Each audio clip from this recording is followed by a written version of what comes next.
हम लोग प्रश्नावली 9.2 का क्वेश्चन नंबर फर्स्ट सॉल्व करेंगे। क्वेश्चन नंबर फर्स्ट क्या है, देखिए, सर्व समीकरणों का उपयोग कर गुणनखंडन कीजिए बोल रहा है, ठीक। और हमारा प्रश्न क्या है, देखिए, 4x² प्लस 20xy प्लस कितना है 25y², यही है। इसका हमको क्या करना है, गुणनखंडन करना है।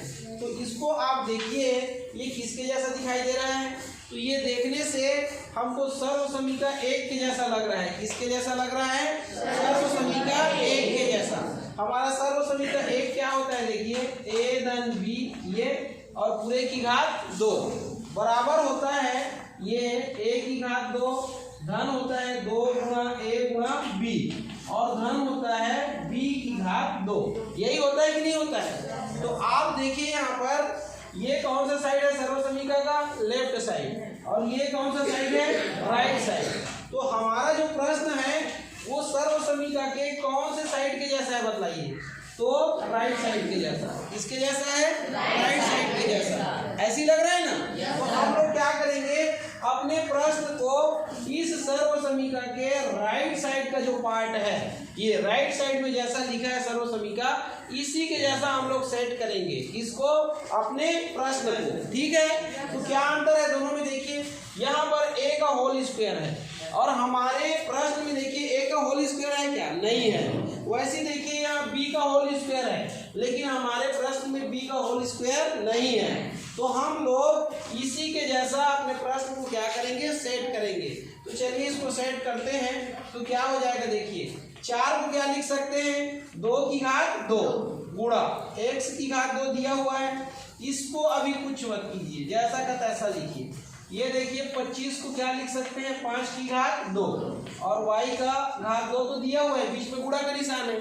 आ गया समझ में। अब इसको कैसे लिख सकते हैं, देखिए, इसका भी घात 2 इसका भी घात 2, तो ऐसा लिख सकते हैं। दोनों को एक साथ लिख के दोनों का एक साथ घात 2 लगा सकते हैं।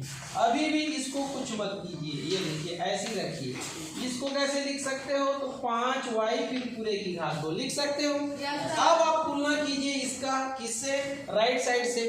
तो ये देखिए a का मान, a की जगह में कितना आ गया, 2x आ गया, और b की जगह में क्या आ गया, देखिए, तो b की जगह में आ गया 5y। तो ये वाला क्या होगा, तो ये देखिए ये a का वर्ग हो गया, ये अब ये 2a भी होता है ना, तो ये 2 गुणा a का मान कितना आया था 2x और b का मान कितना आया था 5y, और ये धन का धन और ये 5y का 5y और घात 2 का 2। अब देखिए अपने प्रश्न को किसके जैसा सेट हो गया, सर्व समीकरण 1 के जैसा। तो यहाँ पर लिख सकते हो, क्या लिख सकते हो, ये सर्व समीकरण, ये किसके, 1 के प्रयोग से, ये ठीक है, 1 के प्रयोग से। तो सर्व समीकरण 1 के प्रयोग से क्या होता है, तो सर्व समीकरण 1 होता है आपका a धन b और पूरे की घात 2 बराबर होता है a की घात 2 धन 2ab धन b की घात 2। ये तो आपका जो प्रश्न है वो किसके जैसा सेट हुआ है, इसके जैसा सेट हुआ है। ये देखिए इसके जैसा हुआ है कि नहीं हुआ है। तो आप इसको किसके जैसा लिखेंगे, इसके जैसा। तो क्या हो जाएगा, a का मान को रखना, ये 2x और फिर ये धन लगाना, ये और b के मान को, तो b का मान कितना है 5y, ये 5y, फिर ये पूरे का घात 2 लिख देना। ये मतलब आप जो है ये पूरे की जगह में क्या लिख दिए, इसको लिख दिए, ये लिख दिए। अब ये घात 2 के फॉर्म में है, इसको किस रूप में लिखना है, गुणनखंड के रूप में। तो इसको हम 2 बार लिख सकते हैं ऐसा, ये देखिए ये और इसी को एक बार और लिख सकते हैं। क्यों लिख सकते हैं, क्योंकि यहाँ पर घात कितना है 2 है। तो ये देखिए ये हमारा क्या आ गया, आंसर आ गया, क्या आ गया, आंसर आ गया, ठीक है। तो ये दोनों क्या है आपका, तो ये दोनों सूत्र है। ये देखिए ये क्या है, ये दोनों सूत्र है। और इसको इतने को आप डायरेक्ट कैसे लिख सकते हो, ऐसा लिख सकते हैं। तो ऐसे आपको सॉल्व करना है, ठीक है।